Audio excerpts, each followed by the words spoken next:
America, America, America. That's how one frustrated fan in Ireland summed up their experience trying to buy Caitlin Clark gear from Nike. And honestly, once you look into it, you can see why that clip has resonated with so many people. On paper, Caitlin Clark is supposed to be the new global face of women's basketball. Nike has rolled out major campaigns, viral commercials, and big headlines positioning her as a worldwide superstar. The WNBA is pushing international broadcasts and talking about global growth. But if you're a fan outside the United States and you try to do the simplest thing, buy a Caitlin Clark jersey, hoodie, or eventually her signature shoes, you hit a dead end. What we're looking at here isn't just a minor customer service glitch. It's a clear gap between the marketing story and the reality on the ground. And that gap is starting to raise serious questions about how committed Nike and the WNBA really are to international fans. This breakdown is based on publicly available information, user reports, and widely covered details around Caitlin Clark's Nike deal and WNBA marketing, and is meant for news and analysis purposes only. Let's start with the basic problem. If you're in the United States, Nike's Caitlin Clark collection exists. You can go to Nike.com, select a U.S. store, and you'll see officially licensed Caitlin Clark merchandise. Jerseys, hoodies, t-shirts with her logo. They're there. They're not cheap. We're talking around $100 for a hoodie, about $50 for a t-shirt. But they're available, and that's standard Nike pricing, not something Caitlin herself controls. Now change your location. That same fan who went viral clicked through to the Irish and Australian versions of Nike's website. They typed Caitlin Clark into the search bar. And what came up? Not a single official item. No jersey. No logo hoodie. No signature shirt. In some cases, the only remotely similar product was from a completely unrelated local brand. For example, Emporium Dublin, a small Irish streetwear label with a logo that at a glance vaguely resembles her CC mark. That's the reality if you try to buy Caitlin Clark Nike gear from Ireland, Germany, France, Australia, or most of the rest of the world. The US site has product. The international sites do not. Nike even tries to nudge you back to the US site. One message reportedly pops up saying, "Looks like we think you're in the United States." But if you actually are in Ireland or elsewhere in Europe, you can't just switch to the US store and check out normally. Nike America doesn't offer direct shipping to Europe. To get around that, fans have to use third-party forwarding services. Ship the order to a US address, then pay extra to have it reshipped across the Atlantic or across the Pacific. By the time you add in forwarding fees, international postage, and import duties, that $50 Caitlin Clark t-shirt can turn into a $150 headache. That's not an exaggeration. For many fans, it's simply not realistic. So while Nike is loudly presenting Caitlin Clark as a global icon, their online store tells a different story. As of early 2025, Caitlin Clark's official Nike merchandise is effectively a U.S. only product. This is where the disconnect really starts to show. Back in January 2025, Nike released a high-profile commercial featuring Caitlin Clark interacting with a Chinese content creator. The message was clear. Her game is global, her impact is global, and Nike is helping take women's basketball around the world. The ad racked up millions of views on social media. The phrase Caitlin Clark taking over China was repeated again and again in WNBA news and sports marketing talk. But talk to people in those markets or try to order from those regions, and a simple question comes up. Can you actually buy Caitlin Clark Nike gear in China or in most of Europe or Australia? From everything fans and reporters have been able to see so far, the answer is no. If you're in Shanghai, you can watch the ad. You can like it, share it, and comment on how inspiring it is. But if you click through to shop, you don't find her jersey or her logo hoodie in your local Nike store. If you're in Dublin, you can read about Caitlin's 8-year, $28 million endorsement deal with Nike, a figure that's been widely reported. But you can't place a straightforward order for her merchandise without jumping through logistical hoops. In other words, Nike is using international audiences to build hype, engagement, and Caitlin Clark as a brand, but they haven't done the basic work of making her products accessible in those same markets. Anyone who follows sports business knows Nike is not a small company feeling its way through international trade for first time. This is a $40+ billion global giant that already manufactures and distributes signature products for LeBron James, Serena Williams, Cristiano Ronaldo, Kylian Mbappe, and more. Fans in Europe can walk into a store or go online and buy a Luka Doncic jersey, Giannis Antetokounmpo shoes, a Ronaldo top, or Serena gear.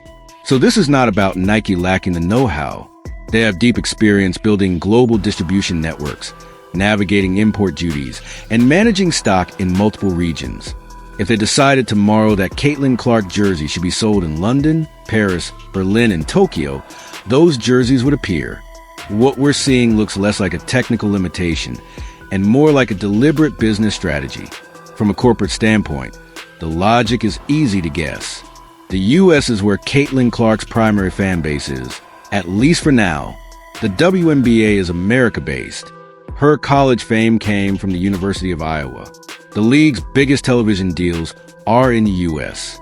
It's a market Nike knows it will make money in immediately. So, step one in their strategy appears to be dominate the US market, push out the Caitlin Clark Nike collection in America, capture that demand, measure sales, refine the product line. Step two, theoretically, would be expanding into international markets later, once the American numbers are strong and predictable. The problem with that approach is timing. Right now, Caitlin Clark's profile is at an all-time high. Her rookie WNBA season helped push the league to record ratings. She's become one of the most talked about names in sports. There's a surge in interest in women's basketball globally, not just in the US, but across Europe and Asia. Social media clips of her deep three-pointers and game winners have gone viral in multiple languages. This is the exact moment when it makes sense to meet global demand, not delay it. And fans outside the US haven't exactly come out of nowhere. During her Iowa days, international supporters were already trying to get their hands on her jerseys.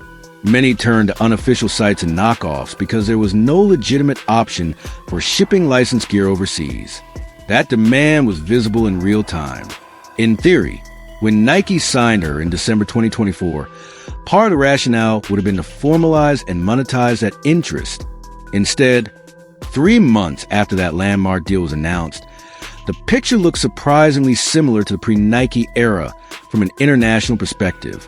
Official Caitlin Clark apparel is still largely locked behind a US shipping wall. Her first signature shoe with Nike hasn't even been released anywhere yet. Meanwhile, the marketing language keeps getting bolder. From the point of view of international WNBA fans, that starts to feel less like a delay and more like being taken for granted. And it doesn't just affect Nike. It affects the league. The WNBA, under Commissioner Kathy Engelbert, has made global growth a key talking point. The league has staged preseason games in Canada, explored exhibition games in Europe, and regularly mentions efforts to expand its footprint in Asia and Australia. Games are streamed internationally. Highlights circulate everywhere. There's a real push to turn the WNBA from a domestic niche product into a global sports property. But fandom isn't built on highlight clips alone. It's also built on identity, on being able to wear a player's number, hang a jersey on your wall, or pull on a hoodie with your favorite star's logo. Those small, tangible acts matter. They turn a casual viewer into a committed fan. Right now, a WNBA supporter in Dublin or Berlin can watch Caitlin Clark play on a streaming service, but they can't walk into their local Nike store or use their regional Nike website to buy her merchandise. That disconnect sends a very clear message. Your engagement is welcome.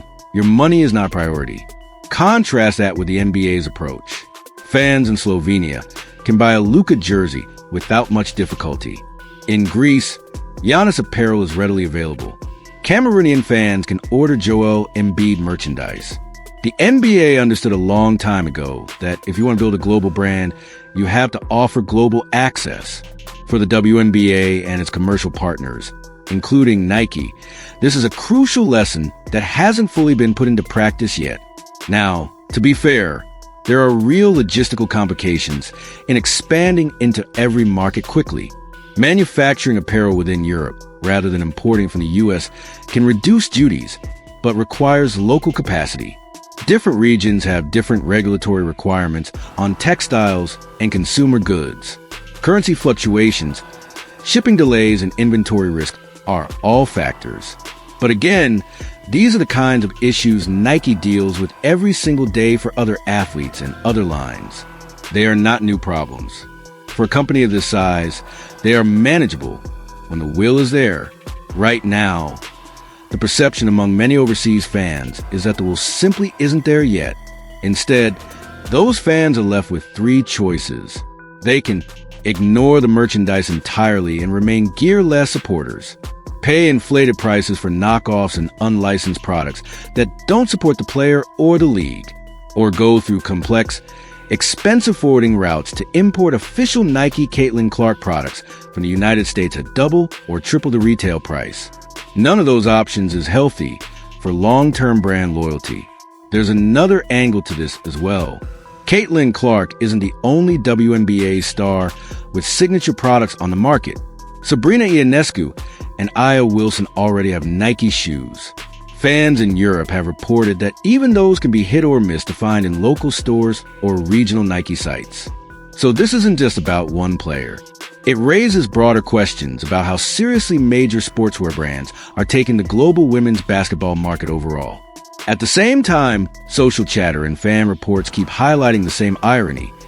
Yet, Stuff-based fans see models and influencers from Europe and Asia featured in Nike campaigns, standing next to Caitlin Clark or showcasing WNBA-themed collections. Yet local fans in those same countries can't actually click add to cart on those items. The result is a lot of frustration, and not just directed at Nike. Some people are starting to question whether American sports leagues and corporate partners really mean it when they talk about international growth.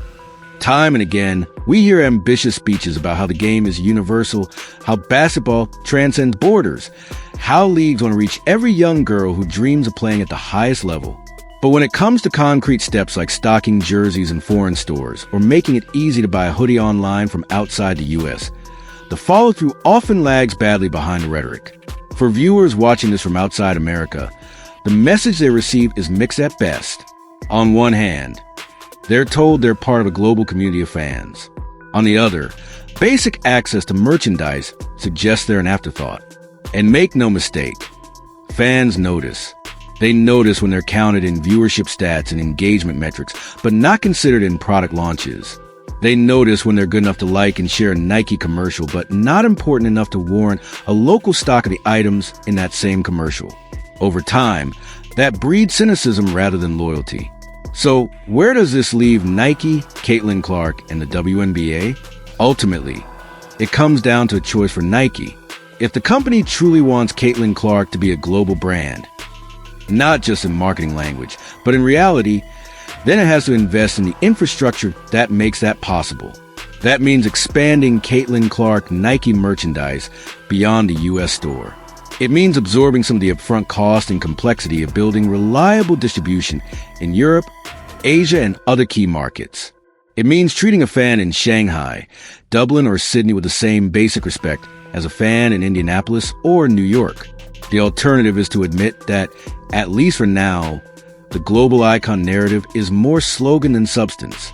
In that case, Nike would need to scale back the international storytelling and focus honestly on the American market until it's ready to do more.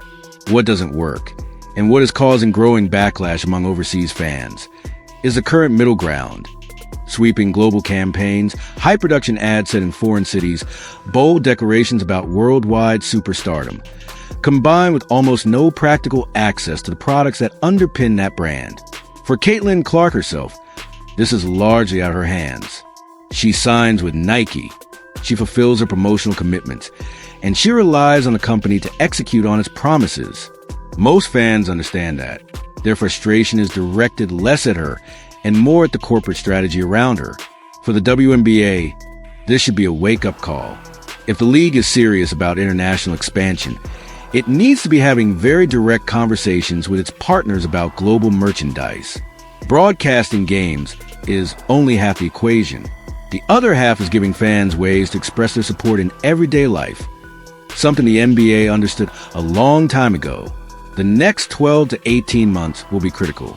Caitlin Clark's prominence is unlikely to fade anytime soon, but the current peak of attention, especially internationally, won't last forever. Women's basketball is having a moment. The question is whether major brands will match that moment with action, or let it slip by while fans outside the U.S. keep refreshing online stores and asking the same question. If Caitlin Clark is really a global superstar, why can't I buy her jersey where I live?